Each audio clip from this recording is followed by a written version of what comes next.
Welcome back to the next episode of What's Up, Prof. Hello again, Walter. Good day. We said we were going to talk about this issue, right? Yes, well, it's very relevant, very current, so we have to get into it. Let's open with a word of prayer. Our Heavenly Father, thank you so much for bringing us again together. We ask that you please bless the discussion, bless the viewers, and also help us to discern the things that is happening in the world. In Jesus' name, amen. Yes, we have a new encyclical out. And we mentioned it in the last episode. And I think we just have to briefly go through it and see what this is all about. Because deception is the name of the game, isn't it? Yes. In the world. And we're going to expose the master deceiver today. We are going to try. It's not an easy task because he's very good at what he does. Exactly. So this is Pope Francis's latest encyclical, and this comes from the Vatican webpage. Encyclical letter, Fratelli Tutti, of the Holy Father Francis on fraternity and social friendship. In actual fact, this is a document on Catholic social doctrine, but it's very well disguised. Very well disguised. So let us jump right into it. Here's an article in Crooks that just appeared, and it comes from October 6, 2020, where Bishop Michael Czerny gives his opinion on this encyclical. It's titled, Cardinal Says Pope's New Encyclical is a Warning. The World is on the Brink. So this is almost like climate change, you know. Yeah. Everything's on the brink. Everything has to change right now. There's a deadline. There's a deadline. One of Pope Francis's top advisors said that the pontiff sees the current world situation comparable to that of the Cuban Missile Crisis, World War II, or 9/11, and that to fully understand the papal encyclical released on Sunday, it's necessary to acknowledge we're on the brink. So this is a common trend in what we are doing today, what's happening in the world. Depending on your age, what was it like to hear Pius XII deliver his Christmas messages during World War II, said Cardinal Michael Czerny on Monday? Or how did it feel when Pope John the 23rd published Pacem in Terris? Or after 2007-2008 crisis? It's interesting how they mention these events, right? Yeah. Or after 9/11. And I think you need to recover that feeling in your stomach, in your whole being, to appreciate Fratelli Tutti. Okay, he continues. I think Pope Francis feels today the world needs a message comparable to what we needed during the Cuban Missile Crisis, or World War II, 9/11, or the big crash of 2007, 2008. Now it's interesting that we said in the past that this crash was very important because it changed the world economy. Correct. It totally changed the world economy. And that's important because it actually brought the world economy closer to the papal system. Yes. It just needs tweaking now. He said we're on the brink. We need to pull back in a very human, worldwide and local way. And I think that's one way to get into Fratelli Tutti. This gives a very good background of the setting for this encyclical. According to the Cardinal, if Pope Francis's previous encyclical, Laudato Si, on the care of creation, taught us that everything is connected, Fratelli Tutti teaches us that everyone is connected. So we're moving from the environmental, global issues to the human issues. If we take responsibility for our common home and for our brothers and sisters, then I think that we do have a good chance, and my hope is rekindled and inspired to keep on going and do more, he said. We're on an express train. Yes. It's only argued that it's not the role of church leaders, not even the Pope, to tell us how to run our economy or our politics. However, that's the important word, right? Mm-hmm. The Pope can guide the world towards certain values, and this is what the Pope does in his latest encyclical, issuing a reminder that the economy cannot be in the driver's seat of politics. So he's going to give the moral directive as to where we are going with this thing. Now, I actually read the encyclical, and I think we should just read a few things. We're not going to go through the entire encyclical. It would take us a very long time. But just a few highlights. Before we continue with this encyclical, I have to say that it's written in a very flowery language. But hidden in that language, there are certain points which become very important for the world we are living in. Yeah. And it has a much deeper root than appears on the first look. So this is the encyclical, and we will scroll down through the encyclical. And he starts with Fratelli Tutti, with these words. So St. Francis of Assisi addressed his brothers and sisters and proposed to them a way of life marked by the flavor of the gospel. Of the counsels Francis offered, I would like to select the one in which he calls for a love that transcends the barriers of geography and distance, and declares, "Blessed all those who love their brother as much as when he is far away from him as when he is with him." So he starts with this. So his role model is St. Francis of Assisi. Now, I have a problem with that from the word go, because my role model is Jesus Christ. Yes. And that would be the starting point where I would start. But for a Roman Catholic, I guess the saint is a better interpreter. Yeah. But it's also because they put them on par with Jesus. Correct. So now, let's just read some of the statements. We're not going to read too many, just a few of them. Point number 2, he says, "This saint of fraternal love, simplicity and joy, who inspired me to write the encyclical Laudato Si." So he refers back to Laudato Si. You cannot separate the two. So the one deals with the environment, the other one deals with humanity. And the two have to go together. Prompts me once more to devote this new encyclical to fraternity and social friendship. Francis felt himself a brother to the sun, the sea, and the wind, yet he knew that he was even closer to those of his own flesh. Now, my young brother, what is that? Pantheism. Pantheism. At its best. Was Laudato Si speckled with pantheism? Yes. This is a pantheistic religion. It is an earthbound pantheistic religion where man sets himself up as his own deity. This is a very dangerous opening statement. Wherever he went, he sowed seeds of peace and walked alongside the poor, the abandoned, the infirm, and the outcast, the least of his brothers and sisters. Now, this sets the tone for Catholic social doctrine. Christ came to save all. Yes. of humanity.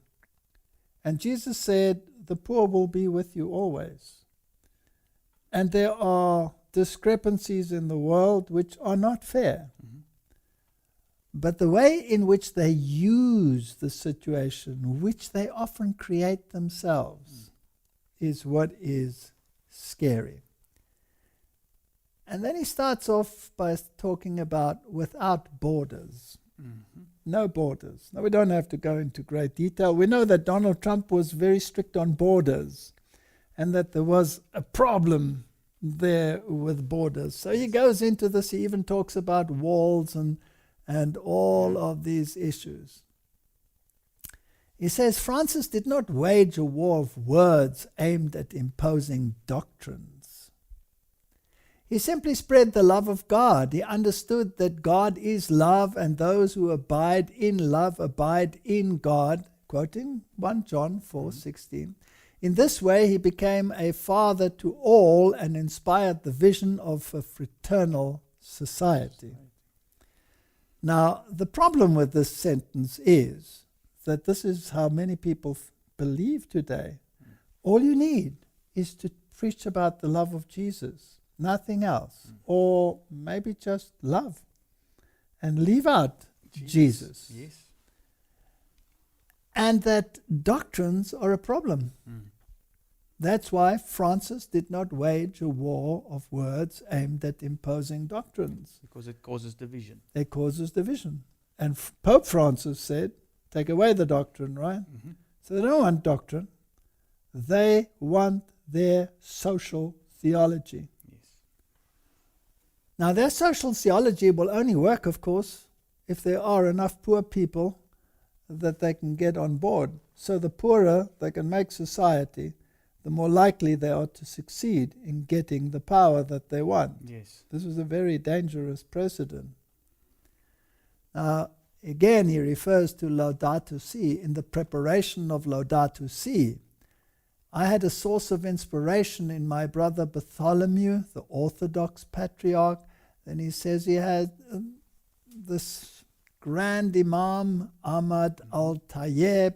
He was also a source of inspiration, and we met in Abu Dhabi, and the present encyclical takes up and develops some of the great themes raised in the document that the Imam and he signed together. So this has all been prepared beforehand, Yes.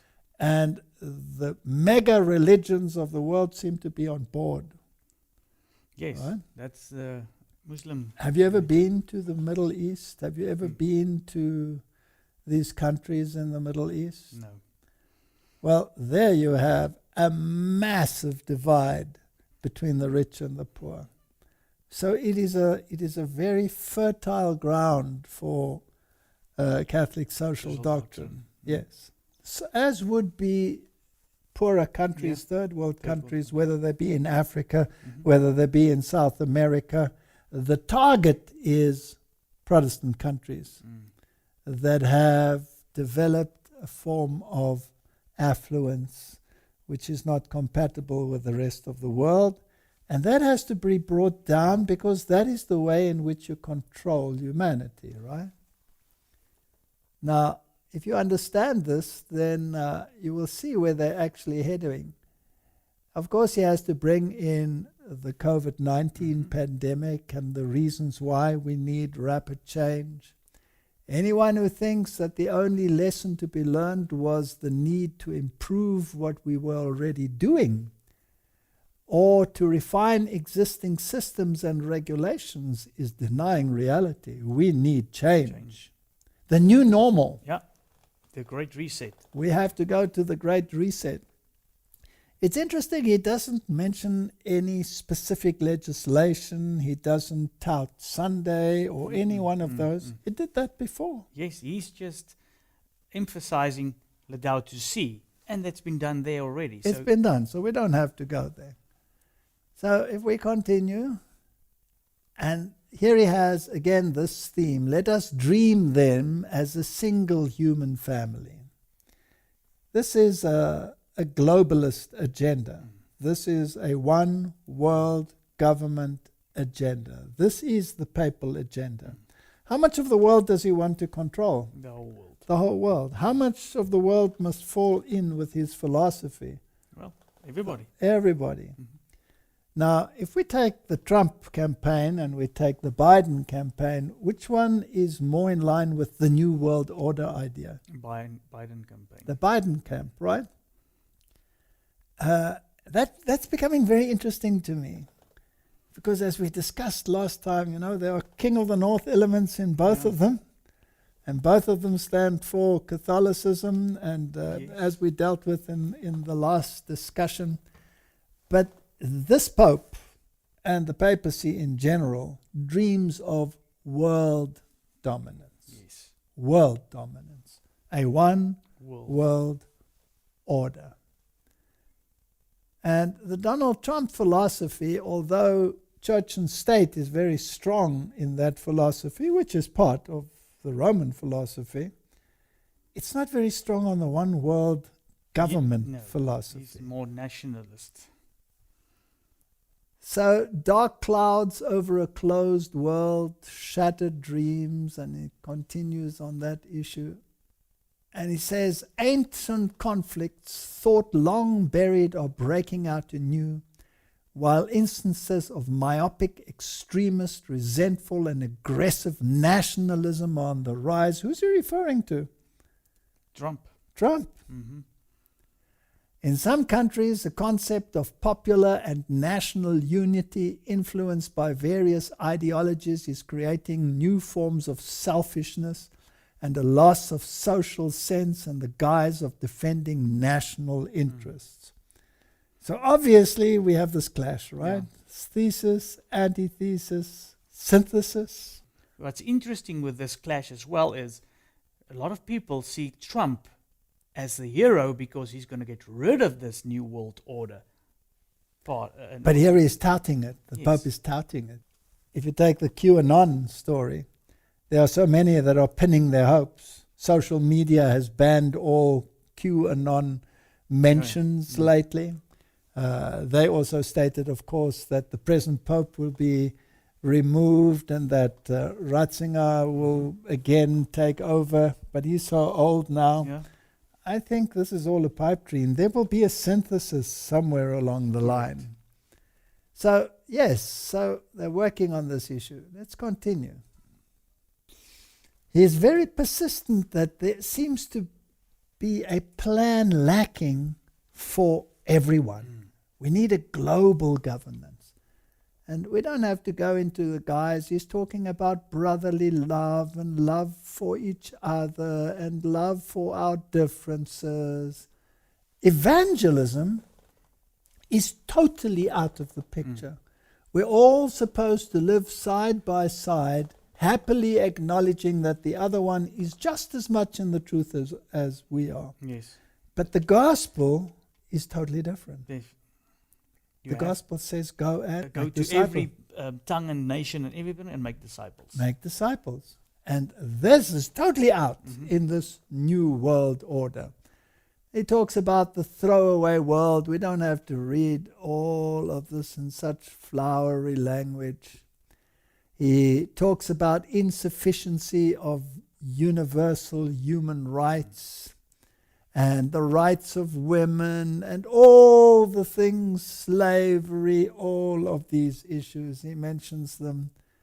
And conflict and fear of humanity and temptation to build a culture of walls. Now, where does that come from? Yeah, from Trump. It's Trump. He talks about walls, to raise walls, walls in the heart, walls on the land, in order to prevent this encounter with other cultures, with other people. He wants to integrate humanity into one mixture. Yeah, no borders. Nothing. Now, who separated the cultures? God. Okay, did that mean that God wanted to isolate cultures? No. Obviously not, because you had to evangelize, Yes. you had to get to know people. But God acknowledged that there were differences, and these differences must all disappear. I'm not against immigration or migration, if people have said. I'm just generally saying what the will of the papacy is. So globalization and progress without a shared roadmap won't work. You need a shared roadmap. But we have to get to the nitty-gritty of this document. He says here, in today's world, the sense of belonging to a single human family is fading, and the dream of working together for justice and peace seems an outdated utopia. What reigns instead is a cool, comfortable, and globalized indifference born of deep disillusionment, concealed behind a deceptive illusion, thinking that we are all powerful while failing to realize that we are all in the same boat. It sounds very good, right? Mm-hmm. Very good. Well, where's it going to lead? And he talks about pandemics and other calamities in history. True, a worldwide tragedy like the COVID-19 pandemic momentarily revived the sense that we are a real global community, all in the same boat, where one person's problems are the problems of all. Once more we realize that no one is saved alone, we can only be saved together. Sure. That's interesting. Collective salvation. Is there such a thing in the Bible? No. No. You can only work out your own salvation. Work out your own salvation with fear and trembling. So what they're really talking about is getting rid of your individuality for the sake of the common good. Yeah. As I said in those days, the storm has exposed our vulnerability and uncovered those false and superfluous certainties around which we constructed our daily schedules, our projects, our habits, and our priorities. Amid this storm, the facade of those stereotypes with which we camouflaged our egos, always worrying about appearances, has fallen away, revealing once more the ineludible and blessed awareness that we are part of one another, that we are brothers and sisters of one another. We're all one. Communism has everybody even wearing the same clothes. Driving the same car. Driving the same car, everything is the same. Individuality is something that must be faded out. If you look at human appearances, are there two people that are alike, even twins? Are they absolutely the same? No. So is God a God of variety, or is God a God of singularity? Variety. Okay. See, they mix up the biblical oneness that Jesus talks about with their human. That's a very good point. Yes, that oneness is one in purpose, in terms of faith, of where we come from, who saves us, and where we are going. Now, we don't have to read all he has to say about all of these things. His point here, point 35, all too quickly, however, we forget the lessons of history. The teacher of life, once this health crisis passes, our worst response would be to plunge even more deeply into feverish consumerism and new forms of egotistic self-preservation. God willing, after all this, we will think no longer in terms of them and those, but only us. If only this may prove not to be just another tragedy of history from which we have learnt nothing. This COVID is going to be used to the uttermost to achieve an objective. This new normal. The new normal. An absence of human dignity on the borders. Certain populist political regimes, as well as certain liberal economic approaches, maintain that an influx of migrants is to be prevented at all costs. Who is he talking about again? The United States. The United States. And any other country that refuses to take migrants. Yes. They had a big issue in Europe. A big one in Germany and all over the world. This is a major issue. But the Pope has always maintained that we have to have migrants. We have to mix the cultures. I'm wondering whether he wants to mix cultures or whether he wants to mix religions. Mm. Because cultures come with religions. Migration, more than ever before, will play a pivotal role in the future of our world. He's going to mix. He's going to mix. Definitely. Yet it is also true that an individual and a people are only fruitful and productive if they are able to develop a creative openness to others. We have to mix shameless aggression. This has now given free rein to ideologies. Things that until a few years ago could not be said by anyone without risking the loss of universal respect can now be said with impunity and in the crudest of terms, even by some political figures. Who's he referring to? It's getting boring, right? It's a one-way conversation the whole time, it looks like, towards Trump. Yeah, it is definitely alluding to... He should have said that not only Francis of Assisi was inspiring to write this. Yes, absolutely. There's another one here. Article 46 here. We should also recognize that destructive forms of fanaticism are at times found amongst religious believers, including Christians. He likes to throw that in there. And what was his greatest gripe with Christians? The Christian Fundamentalists, true Bible believers. True Bible believers. And they define it. Anybody who believes in a literal creation, who believes that Jesus atoned for our sins, etc. Is a fundamentalist. Yes, who believes in a literal resurrection, all of those issues. They are the enemy of the world. Yeah, they're terrorists. So including Christians, they too can be caught up in networks of verbal violence through the internet and various forms of digital communication. I wonder whether he's talking about us. Even in Catholic media, limits can be overstepped. I think he's talking about the church militant. The church militant.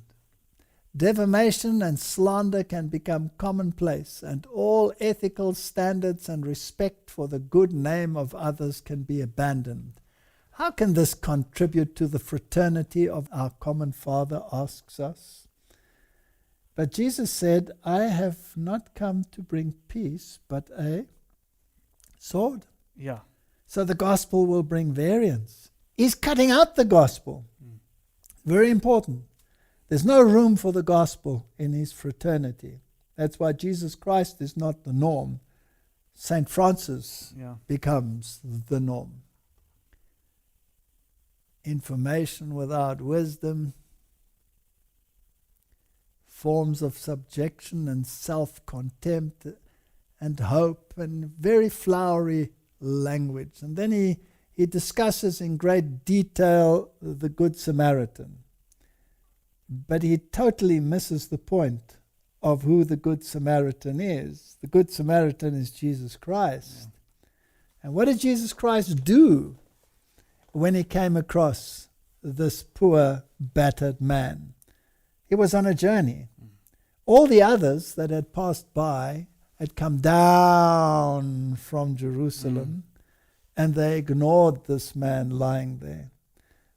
But the Good Samaritan went up to him and gave him oil and wine and dressed his wounds with that. The oil is a symbol of the Holy Spirit. Yes. The wine is the symbol of teaching, of doctrine. Yes, doctrine. So he gave him wine and he gave him doctrine. Because the church had neglected him. And then he put him on his own donkey, his own means of transport, and he took him to an inn, a very strange inn, because it was also a hospital. It's a symbol of the church. Yeah. And then he said to the innkeeper, here's some money. It's interesting that he gave him 2 pence. The same. 2 pence and said, I'm going away, but when I come again, I will reward you. But here's the money that is necessary to take care of these neglected ones in the hospital, the church. Now, just for interest's sake, a penny was a day's wages. So he gave him 2 days' wages. I'll let the people think about that for themselves. Because in cosmic weak thinking, a day would be 1,000 years. But let's not go there. We'll get into trouble. But it's an interesting thought. So he has this story about, this poor man and the Good Samaritan. And he doesn't make Jesus the Good Samaritan. We become the Good Samaritans. So we're going to skip his long story on the Good Samaritan, where he talks about all of these issues. It's interesting that the imams and everybody was so interested in this encyclical. And then there's this interesting heading, Neighbors Without Borders. This is definitely globalism on a grand scale, envisaging and engendering an open world. Yeah. This is New World Order stuff, right? Again, he has the topic here, open societies that integrate everyone, inadequate understandings of universal love, a love capable of transcending borders, is the basis of what in every city and country can be called social friendship. Genuine social friendship within a society makes true universal openness possible. He's obviously referring to Catholic social doctrine, and we'll see he gets to the point a little bit later in his encyclical. Now, what is the role of the church according to the Pope? It's to promote moral values. Now, in his case, whose moral values? His own. His own, the church's, right? Not the biblical ones. No. So he writes, nor can we fail to mention that seeking and pursuing the good of others and of the entire human family also implies helping individuals and societies to mature in the moral values that foster integral human development. Now, those moral values come from the papacy. He's building up. He's building up. He writes, here, regrettably, I feel bound to reiterate that we've had enough of immorality and the mockery of ethics, goodness, faith, and honesty. It is time to acknowledge that light-hearted superficiality has done us no good. Once the foundations of social life are corroded, what ensues are battles over conflicting interests. Let us return to promoting the good. What good? Common good. Common good. For ourselves and for the whole human family, and thus advance together towards an authentic and integral growth. Every society needs to ensure that values are passed on. Otherwise, what is handed down are selfishness, violence, corruption in its various forms, indifferent, and ultimately a life closed to transcendence and entrenched in individual interests. Individuality must go. We need common values, common good. It's like you said in the previous episode, the freedom of religion is just as long as it coincides with the common good. Absolutely. And if we do not understand this buttery language in which it is written will confuse people. If you don't understand the agenda behind papal thinking, you will miss the point of what he is writing. When we speak of the need to care for our common home, our planet, we appeal to that spark of universal consciousness and mutual concern that may still be present in people's hearts. That's common good. Yeah. And universal consciousness sounds almost a little bit New Age. It's very New Age. It's very New Age The indeed. spark of universal consciousness. Those who enjoy a surplus of water yet choose to conserve it for the sake of the greater human family have attained a moral stature that allows them to look beyond themselves and the group to which they belong. How marvelously human! The same attitude is demanded if we are to recognize the rights of all people, even those born beyond our borders. Again, this is humanism. God is left out of the picture. Yeah. And the morality that leads you to do something good comes from within humanity, which is New Age thinking. Exactly. And not This is very New Age. Yeah. very New Age indeed, not biblical at all. The common destination of created goods. Now it gets interesting. This led them to realize that if one person lacks what is necessary to live with dignity, it's because another person is detaining it. This is a very interesting way of thinking. So if you have something and another person doesn't have, you are at fault because you have. Not the other person because he doesn't bother to attain it. Well, there are some that can't attain it and they have to be taken care of, true. But this is typical social doctrine of the Roman Catholic Church. St. John Chrysostom summarizes it in this way. Not to share our wealth with the poor is to rob them and take away their livelihood.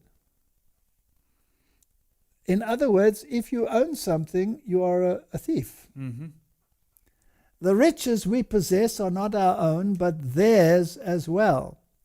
In the words of St. Gregory the Great, when we provide the needy with their basic needs, we are giving them what belongs to them, not to us. No. This is not biblical thinking. No. If you provide the needy with the means to be able to take care of themselves, if you educate people, if you give them incentives to work and to attain, then they don't have to find the riches in someone else's house. This is a reflection of rerum novarum. We will talk about that in a moment. This is Catholic social thinking at its best, or in my opinion, at its worst. Now he quotes John Paul II. Well, there's a shrine in the United States to him, and Donald Trump visited that shrine. I wonder whether he's so happy with the theology of Pope John Paul. Well, he mentioned in the previous episode in that video that That he actually is. Yeah, that is very strange. For my part, I would observe that the Christian tradition has never recognized the right to private property as absolute or inviolable. Okay. This is Catholic social doctrine. We will go into that. And has stressed the social purpose of all forms of private property. In Roman Catholic thinking, you are allowed to possess property, but the property is not your own. It is there for social advancement. If you take it to an extreme case, like they do in some countries in the world, if you own a piece of land and others have need of it, they may occupy it. Yeah. It's your social duty then to provide it because you possess it. It's probably also your social duty to continue paying the dues on the land. Now, this gets very interesting. So it says the common use of created goods is the first principle of the whole ethical and social order. Now, this is very fascinating. So if you own something, you only own it for the social good. I once worked for an institution that gave me a cell phone because we needed to communicate it. But the cell phone was a social grant. So anyone else who stopped you and needed the cell phone, you had to give it to them. But the bill came to you. That's interesting. You're very. Yeah. So nothing you own is actually yours. If you drive a Nothing private car, then It's somebody not your car. it's not your car. If someone has need of it, he can take it. It is natural and inherent right that takes priority over others. All other rights having to do with the goods necessary for the integral fulfillment of persons, including that of private property or any other type of property, should, in the words of St. Paul VI, in no way hinder this right, but should actively facilitate its implementation. You don't own anything. He's referring to the encyclicals of Pope John Paul II. He's referring to the encyclicals of Paul VI. We'll have to have a quick look at those. In no way hinder this right, but should actively facilitate its implementation. The right to private property can only be considered a secondary natural right, derived from the principle of the universal destination of created goods. This has concrete consequences that ought to be reflected in the workings of society. Yet it often happens that secondary rights displace primary and overriding rights, in practice making them irrelevant. So you're using your property for your own, but it's a bad thing. That's a no-no in Catholic thinking. Now, in the Middle Ages, they had the clergy, and then they had the elite. The elite were the landowners, and the serfs occupied the land, but they didn't own the land. So we're going to head for a similar system under this order. So a major company will provide the housing, and you become basically a slave to the company. That the company then takes the place of the elite landowners of ancient times, the nobles. Yeah. So we have the same system. Rights without borders. No one then can remain excluded because of his or her place of birth, much less because of privileges enjoyed by others who were born in lands of greater opportunity. The limits and borders of individual states cannot stand in the way of this. So if you have become a rich nation because you are a hard-working people, then you have to give that away to the poorer people. Yeah. You have to. This is Catholic social doctrine. Everybody has to be equal. Any head that pops up above the others should be lopped off. Yeah.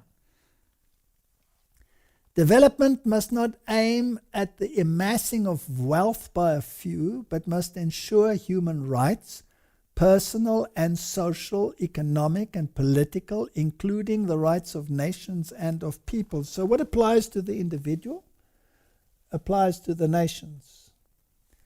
So capitalism, in all its forms, must disappear. The alternative is the state owns everything, and that is, according to Catholicism, also not right. So we have thesis, we have antithesis. Yes. Let's put it political. Yeah. We have Trump, we have Biden. Yes. Both of them are wrong. We need a Both of them are wrong. We need a synthesis. church and state. Church and state together. You have private property, but only under a social mortgage. And anything that you own is not yours. Yeah. Interesting, in the previous episode, Biden said that he lives by the social doctrine Of the church. Roman Catholic Church. And what Now, Bernie Sanders was boasting about the fact that he went to the Vatican and there took part in these discussions of economics. And he was boasting that his philosophy is the Catholic social philosophy. And the Americans looked at him and said, this man is extreme. They haven't seen anything yet. They haven't seen anything yet. But let's continue. This is just another thing that was coming to mind now. Amy Coney Barrett belongs to that group people of praise. Yes. And according to the articles, they already also have a sort of social, everything belongs to everybody. They share their incomes and Absolutely. everything. Absolutely. So Catholic social doctrine, when that becomes the norm, we will realize where this is really leading. We'll talk about it in a moment. So the right to private property is always accompanied by the primary and prior principle of the subordination of all private property to the universal destination of earth goods, and thus the right of all to their use. You have nothing. Now, is this biblical? No. No. Do we have a story in the Bible where a government who wanted to take away the land of a private landowner? Do you remember the story of Ahab Yes. and Naboth's vineyard? Yeah. And Ahab wanted the vineyard. Yes. And Ahab said, I want this vineyard. And Naboth said to him, I'm sorry. This is my inheritance. From whom? From God. From God. Yeah. This is my God-given right. It is not yours. Do you remember who said to him, don't worry, I'll get it for you? Jezebel. Jezebel. And Jezebel serves as a type of whom? The Roman Catholic Church. Aha, how do we know? Because if you go to the middle church in the book of Revelation, there is Jezebel, who is tolerated by the church. She is dealing in purple and Yes. red, the colors of the Roman Catholic Church. She is the one who says, I'll get it for you. So who's mightier, the king or Jezebel? Jezebel. Jezebel. His countenance was sad, the Bible says. And Jezebel, what did she do? She had him murdered. killed him. She killed him. So do you think governments can sometimes sanction the killing of people who own land? Yes. Do you think it could happen? By whose instigation? The church. By Jezebel. Yeah. Roman So Catholic this Church. is what we're seeing here. And it states here quite clearly that the bishops of the United States have been teaching this. As the bishops of the United States have taught, there are fundamental rights that precede any society because they flow from the dignity granted to each person as created by God. This is the common good, and this is natural law. Natural law. He writes, what applies to nations is true also for different regions within a country, since there too are great inequalities that often exist. So this is a universal rule, a universal law. Then he talks about debt. In many instances, debt repayments not only fails to promote development, but gravely limits and conditions it. While respecting the principles that all legitimately required debt must be repaid, the way in which many poor countries fulfill this obligation should not end up compromising their very existence and growth. In actual fact, he is pleading for the total abolishment of all debt. The United Nations, his speech he addressed, he said, please, Get rid of it all. Get rid of all debt, especially Get rid of because all of the debt. COVID-19 situation. Now, where did much of that relief money that went to the poor nations go to? Where did it go to? Did it go to the people, or did it go to the pockets of the leaders? Pockets. Borders and their limits, a response to the arrival of migrating persons, can be summarized by 4 words: welcome, protect, promote, integrate.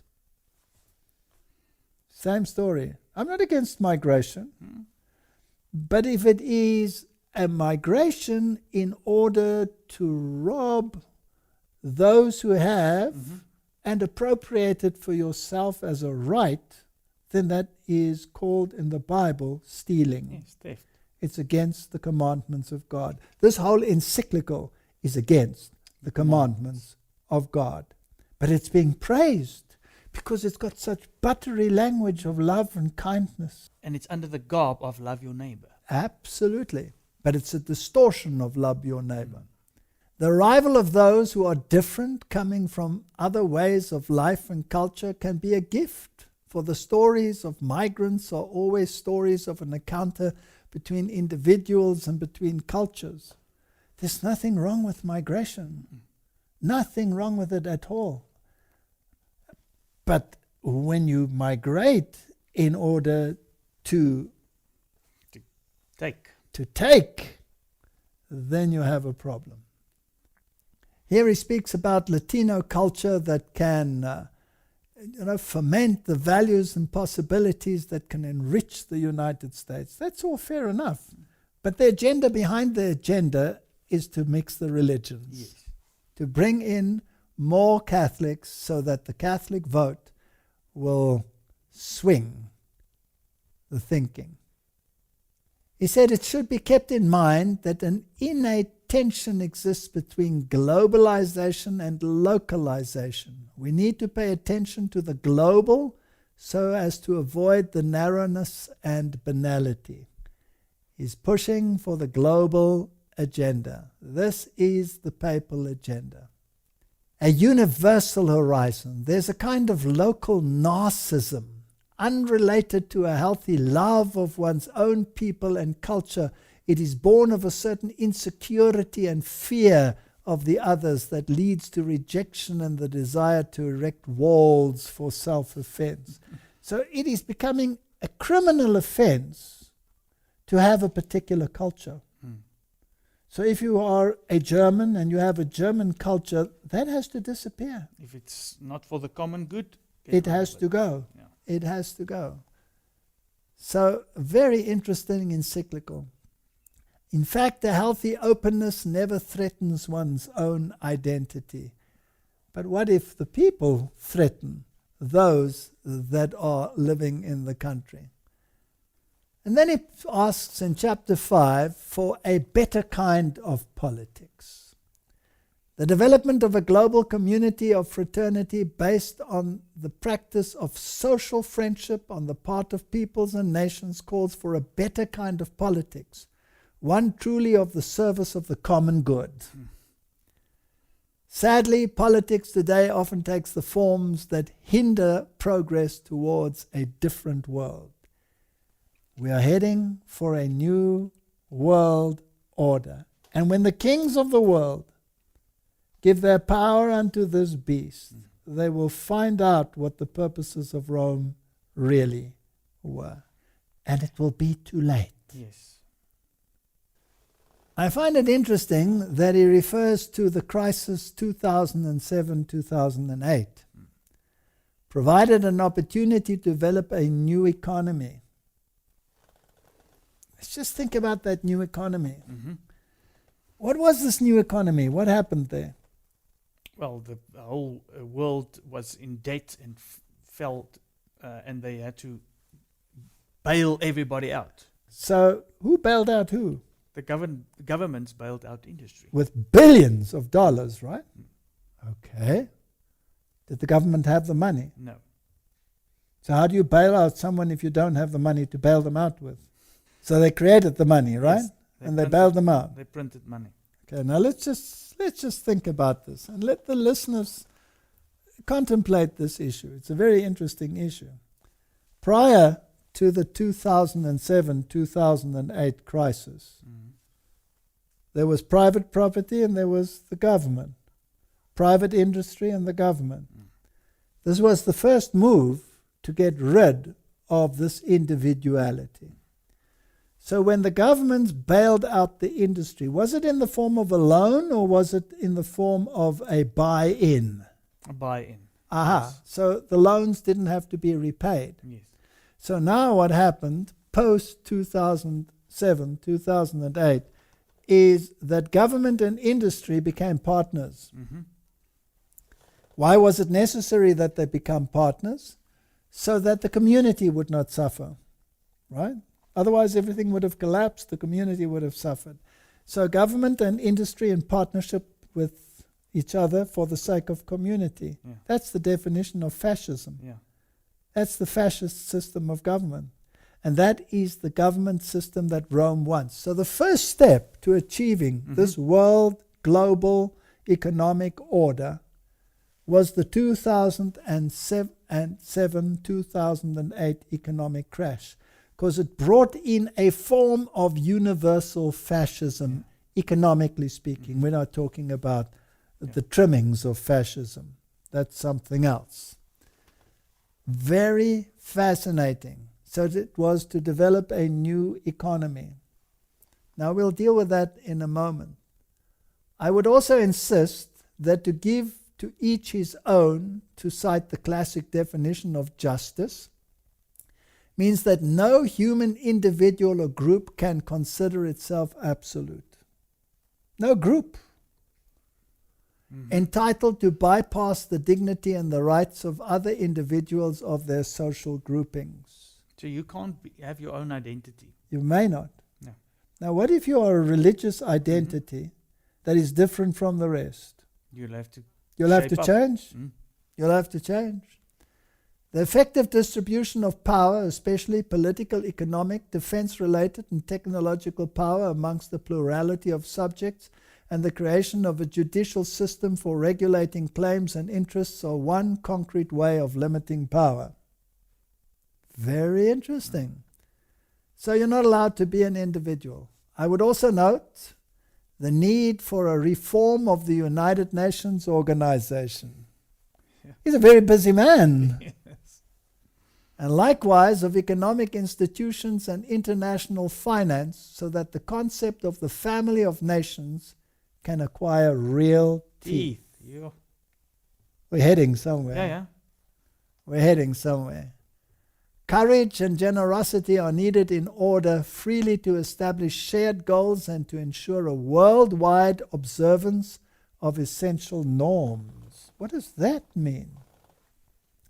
I wonder whether Catholic morality and Catholic worship of the sun god are included in this essential norm. It did say so in Laudato Si, to which he referred to many, many times. And it seems as if your individual or group identity will have to give way to this new norm. Much need to change. Through fundamental reform and major renewal, only healthy politics involving the most diverse sectors and skills is capable of overseeing this process. I wonder whether he is setting himself up as the master puppet man. The moral leader. The moral leader of the world. We need political love in order to do this. Now let's get to the nitty-gritty. At a time when various forms of fundamentalist intolerance are damaging relationship between individuals, groups, and peoples. Any idea who he could be talking about? Let us be committed to living and teaching the values of respect for each other, a love capable of welcoming differences, and the priority of the dignity of every human being over his and hers ideas, opinions, practices, and even sins. Even as forms of fanaticism, close-mindedness, social and cultural fragmentation proliferate in present-day society, a good politician will take the first step and insist that different voices be heard. Disagreements may well give rise to conflicts, but uniformity proves stifling and leads to cultural decay. May we not be content with being enclosed in one fragment of reality. So if you have a particular religious norm, you better shape up or ship out. Yes. In this regard, the Grand Imam and I have called upon the architects of the international policy and the world economy to work strenuously to spread the culture of tolerance and living together in peace. It sounds very good. Yeah, the two major religions he's talking about. He's talking about the two major religions. When one part of society exploits all that the world has to offer, acting as if the poor did not exist, there will eventually be consequences. Sooner or later, ignoring the existence and rights of others will erupt in some forms of violence, often when least expected. Now, my brother, did you create the poverty in this world? No. Did you come to this world very rich, or did you come to this world like everyone else? Everyone else. Did you have to work to achieve whatever you have achieved in life? Mm-hmm. Is it your fault if governments or systems suppress others? No. This is a very one-sided view of the world. So, let's continue. I find it interesting that he says truth, in fact, is an inseparable companion of justice and mercy, which is, of course, true. Mm-hmm. But whose truth is he talking about? The church. Not about the truth of the Bible. No. At the cross, justice and mercy kissed each other. That's where you find truth. Truth is found in Jesus Christ and in His Word and in His law. This is absolutely counter to everything that the Bible stands for. Well, I must just say, the Roman church, Yeah, not just church. correct. That's what we're talking about. Then he refers to the bishops of South Africa. He's bringing in the whole world in an integrated form. In point 275, he says, it should be acknowledged that amongst the most important causes of the crisis of the modern world are a desensitized human conscience, a distancing from religious values, and the prevailing individualism, accompanied by materialistic philosophies that deify the human person and introduce worldly and material values in place of supreme and transcendental principles. It's interesting that human conscience has been desensitized by whom? Isn't it by the media? Yeah. Do you think Hollywood played a part? Yes. So Jesuit theater played a part in this. Mm-hmm. So you create the crisis, you create the chaos, and then out of the chaos you create your new world order, ordo ab cao. Very interesting. Individualism has to go. And it's linked to religious values. Whose religious values? The Roman Church. The Roman Church. But if I'm also reading this right, it says you're prevailing individualism. Yes. So you're not allowed to have your individual religion. No. If it's No. not- You have to serve the common good. Freedom of religion is only valid as long as it serves the common good. And who determines the common good? The Roman Catholic Church. That's why it says here, room needs to be made for reflection born of religious traditions. In vain you worship me, teaching The doctrines for of men. doctrine the commandments of men. Yes. You have made void the law by your traditions. They are the repository of centuries of experience and wisdom. Here again, he places tradition above the Word of God. This is a very dangerous encyclical. For these reasons, the Church, while respecting the autonomy of political life, does not restrict her mission to the private sphere. Church and state. Church and state together. On the contrary, she cannot and must not remain on the sidelines in the building of a better world, or fail to reawaken the spiritual energy that contribute to the betterment of society. It is true that religious ministers must not engage in the party politics that are the proper domain of the laity, but neither can they renounce the political dimension of life itself. The Church will dictate. And they make the distinction between laity and hierarchy. Yeah. Again, that's unbiblical too. And William Barr said the same. Exactly.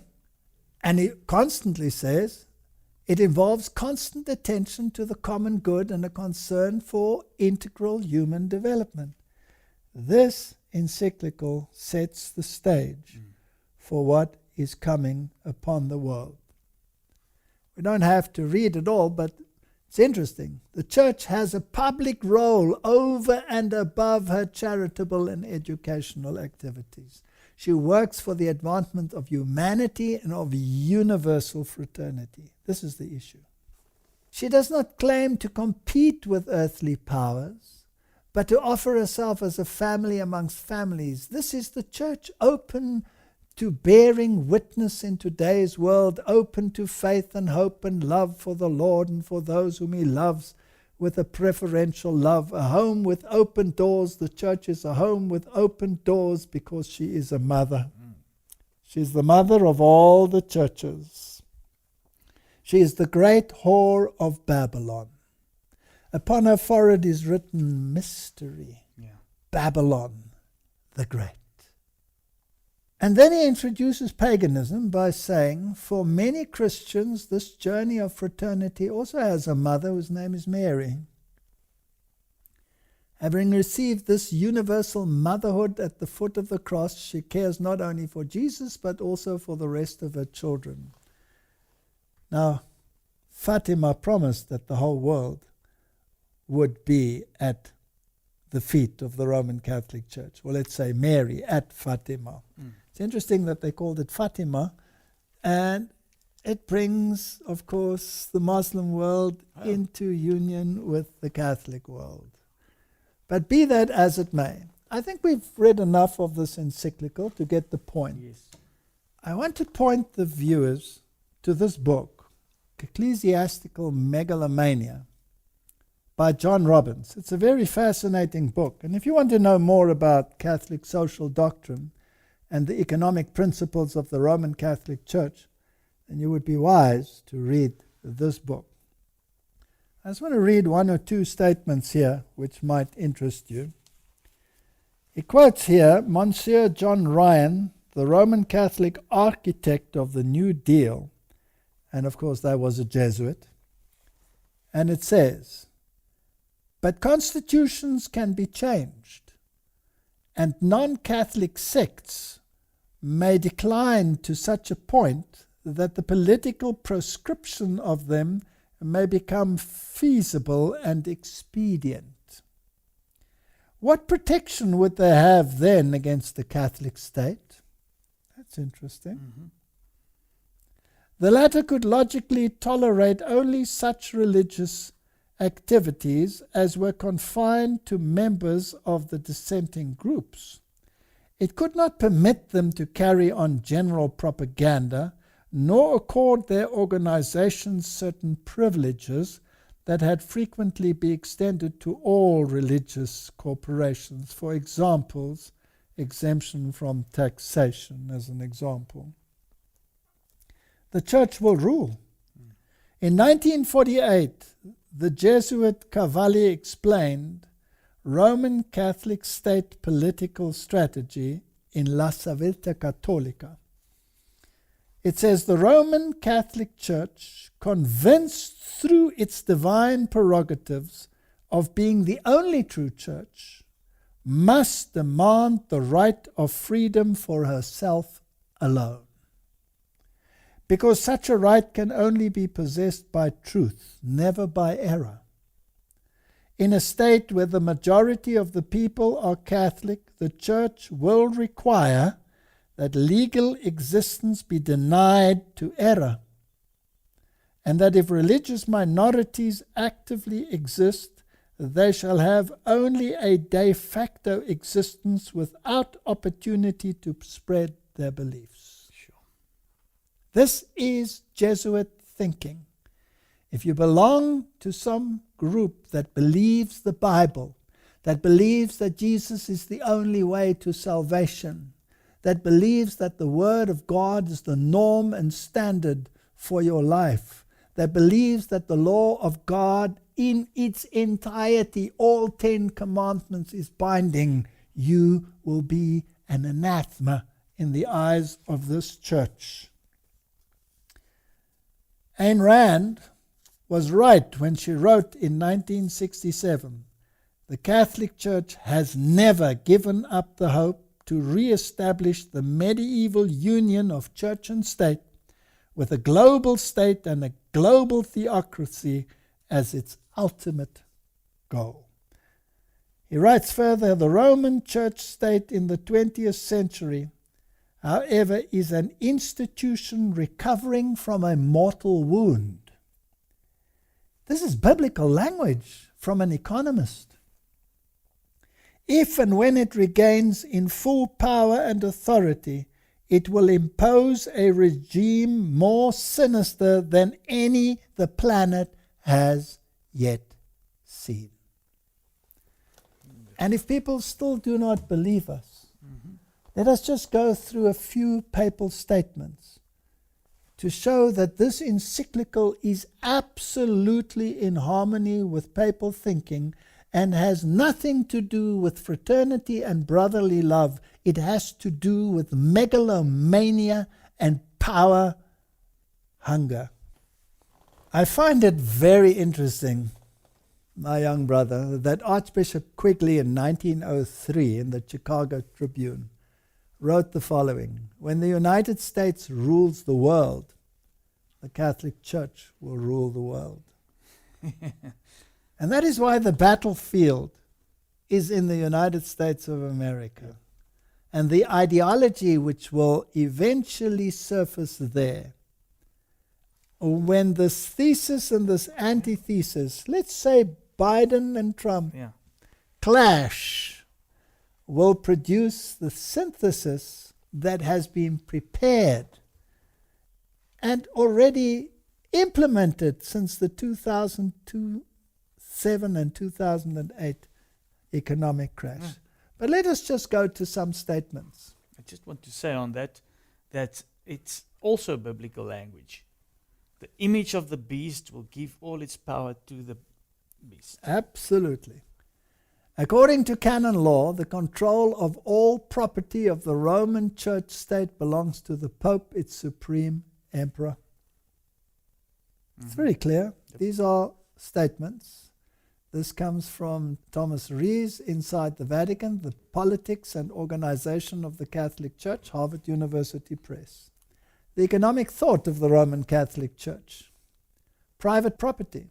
Thomas Aquinas wrote no treatise on economics, but his thinking based on that of Aristotle, very interesting, not based upon the Bible, just like Francis, is foundational for understanding the economic thought of the Roman Church state. This is The Growth of Economic Thought by Henry Siegel. Roman Catholic economic thought has developed by the popes in their encyclicals and by Roman Church state councils has been a contributor to feudalism and guild socialism in Europe during the Middle Ages, fascism in Italy, Spain, Portugal, Croatia, and Latin America in the 20th century, Nazism in Germany in the 20th century, interventionism and redistributive state in the West, including the United States in the 20th century, liberation theology in Latin America and Africa in the 20th century. And now we're heading for the climax. Yeah. Thomas Aquinas discussing private property. The possession of all things in common is the natural law. Thomas wrote, the possession of all things in common and universal freedom are said to be of the natural law, because to wit, the distinction of possessions and slavery were not brought in by nature, but devised by human reason for the benefit of human life. Let's see how he continues. The community of goods, wrote Thomas, is ascribed to natural law. Not that natural law dictates that all things should be possessed in common and that nothing should be possessed as one's own, but because the division of possession is not according to natural law, but rather arose from the human agreement which belongs to positive law, hence the ownership of possession is not contrary to the natural law, but an addition thereto devised by human reason. They always write in this way. They write in this way to this very day. Exactly. This it actually so that the sounds, common person shouldn't understand what they are saying. but it's actually sounding as if you're just continuing continuing reading The Pope's encyclical. Absolutely. He writes, hence, what certain people have in superabundance is due by natural law to the purpose of succoring the poor. Did we just read that? Yep. We just read that in the encyclical. Okay. He writes further, because the goods of some are due to others by natural law. The goods of some are due to others. There's no sin if the poor take the goods of their neighbors. Okay. So in other words, you can break the commandments of God, that's fine. I've seen my neighbor has got some nice things. Maybe I can go over because Absolutely. I consider myself poor. In cases of need, all things are common property, so that there would seem to be no sin in taking another's property, for need has made it common. So who determines the need, my young brother? Well, according to this, you yourself. You determine Yeah. it. And the church will help you Mm-hmm. to determine it, right? Yeah.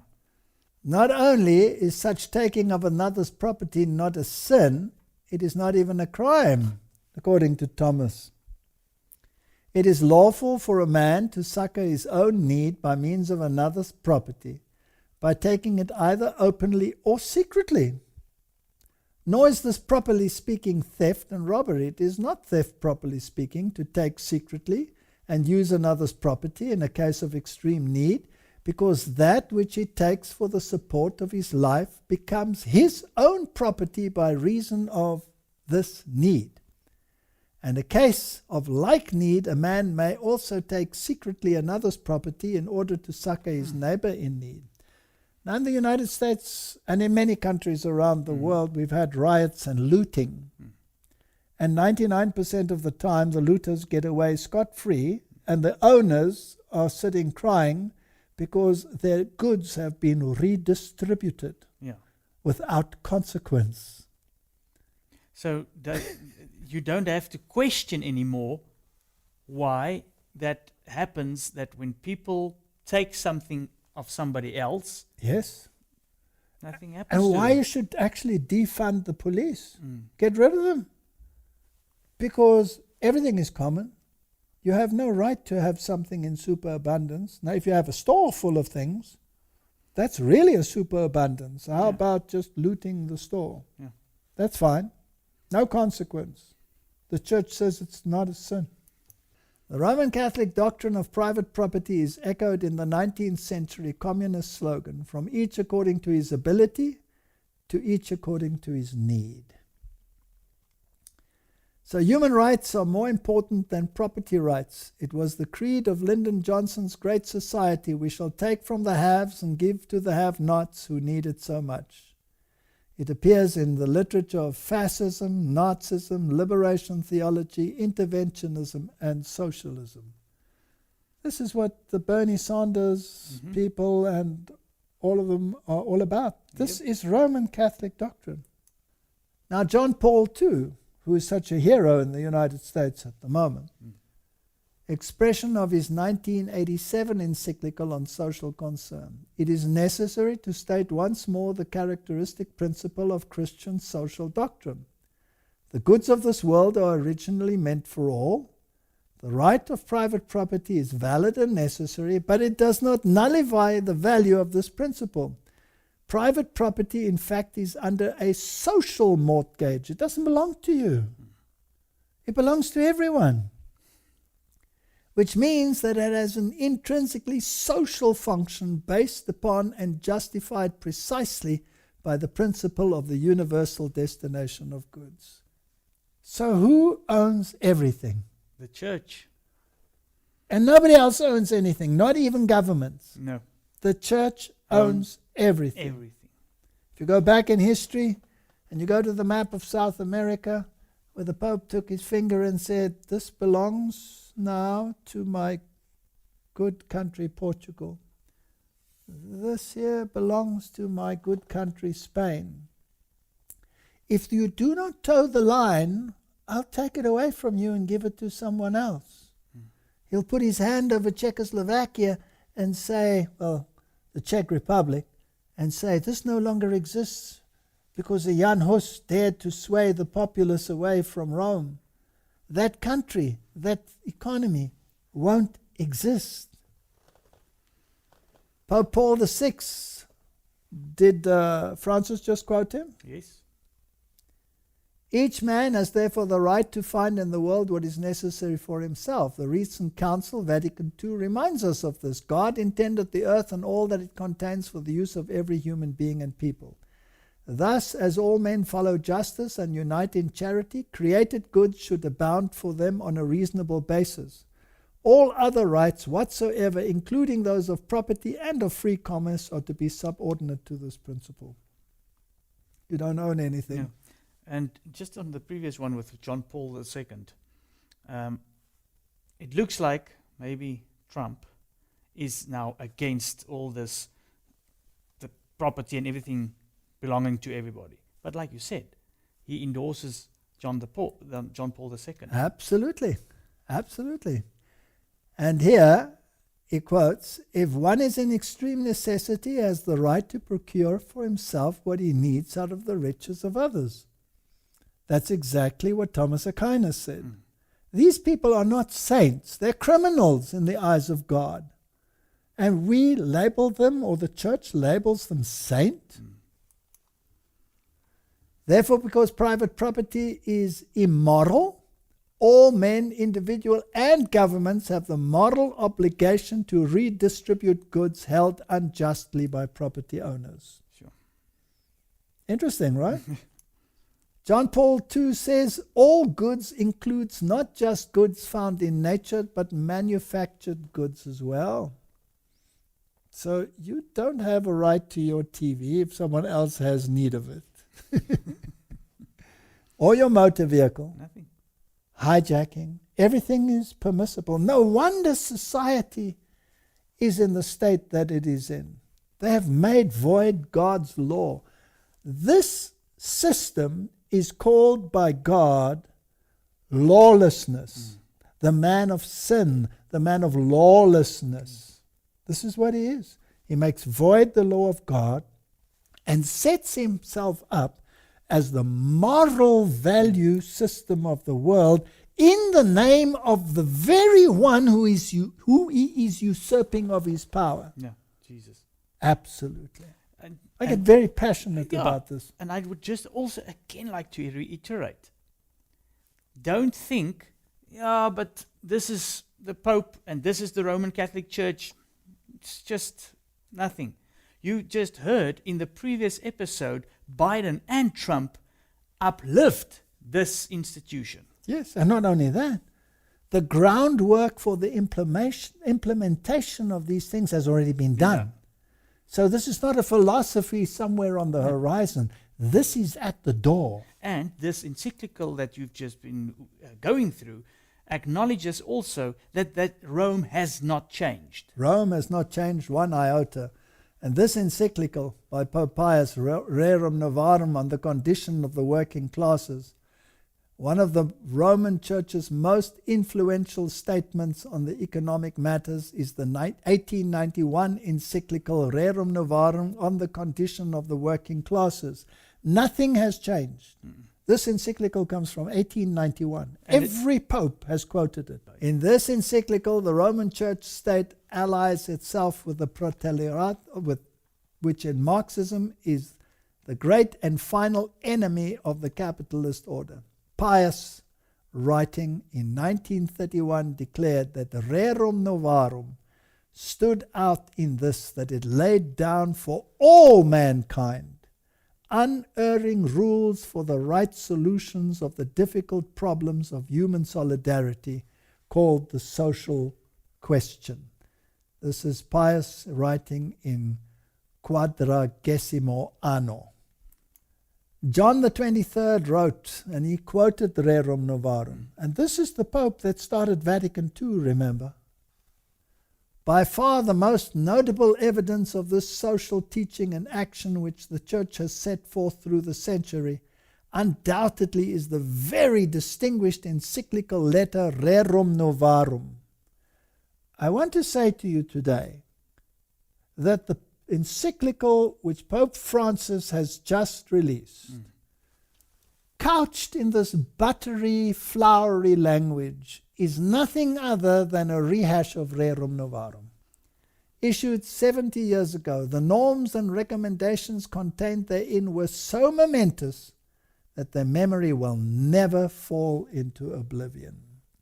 And Pope Francis has just made pretty sure of that.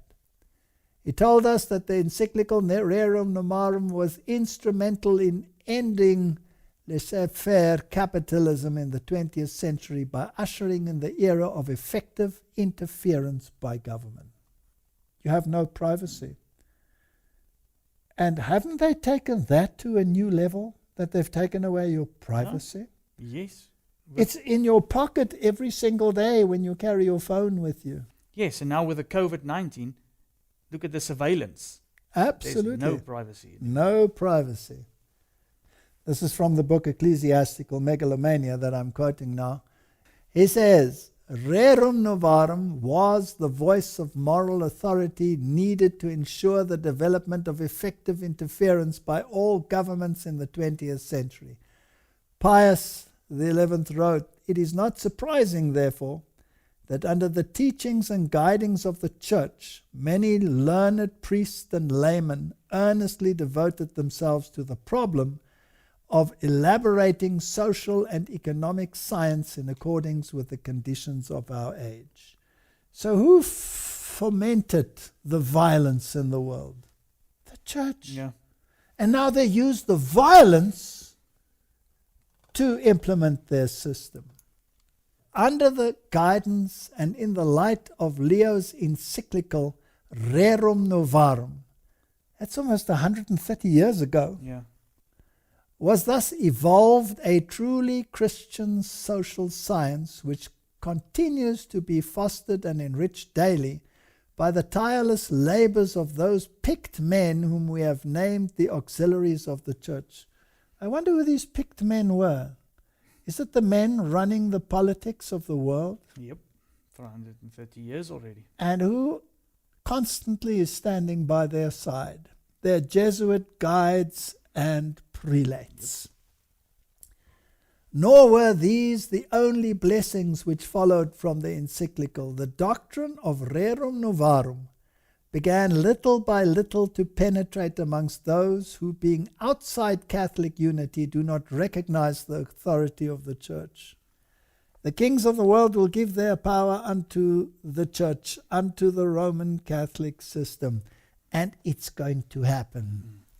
And these Catholic principles of sociology gradually became part of the intellectual heritage of the whole human race. Thus, too, we rejoice that the Catholic truths proclaimed so vigorously by our illustrious predecessor, Leo XIII, are advanced and advocated not merely in non-Catholic books and journals, but frequently also in legislative assemblies and in the courts of justice.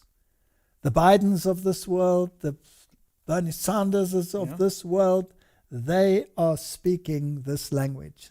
Those picked men, fascinating language, secret societies, conspiracy theories. Our friends will have a field day about conspiracy theories. So John Robbins sums it up, and he asks the question, who are those picked men? He says, those picked men we have named the auxiliaries of the Church, quoting what the Pope had said, who have been so instrumental in ending the free enterprise system of the 19th century and substituting a system of effective interference in government in the 20th century. Who those picked men are, I do not know. Well, I think we are watching those picked men speaking on our television screens every day. Yes. Pius wrote in his encyclical, under fascism, property owners may keep their property, titles and deed, but the use of their property, as Leo XIII wrote, is common. This is exactly what Pope Francis said. Fascism is a form of socialism that retains the forms and trappings of capitalism, but not its substance. Under fascism, property titles and deeds are intact, but the institution of private property has disappeared. You appear to own the land. You appear to be on your own vineyard. But Ahab says, I want it. Mm-hmm. And Jezebel says, I'll get it. I'll give it to you. And if he doesn't want to move, I'll kill him. Mm. That's a very interesting scenario. Government regulations and mandates have replaced it. For this distinction between legal ownership and actual use, the fascists owe a debt to the Roman Church state. That's out of the mouth of the Roman Catholic system. When we speak of the reform of institution, the state comes chiefly to mind, not as if universal well-being were to be expected from its activity, but because things have come to such a pass through the evil of what we have termed individualism, that following upon the overthrow and near extinction of that rich social life which was once highly developed through associations of various kinds, the social policy of the state therefore must devote itself to the re-establishment of the industries and professions. Let's put that in a nutshell. Mm-hmm. We want to go back to the Middle Ages. That's what it says. And it talks about the extinction of that rich social life, which history termed the Dark Ages. This is where we're heading, but worse. The experiment with economic freedom, Pius XI wrote, must end, and economic life must again be subjected to the planning and government. So now, having discussed the latest encyclical of the Pope, which comes after Laudato Si, where we have the care of the environment and the introduction of the concept of rest as determined by the Roman Catholic Church, we now add the fraternity and the social structure. Then you have the moral directive, and you have the social directive, and it's the dictates of the Roman Catholic Church. May God give us wisdom as we come to this system, which, and I want to end with repeating the statement that we read in John Robbins, where the author states what we've read already.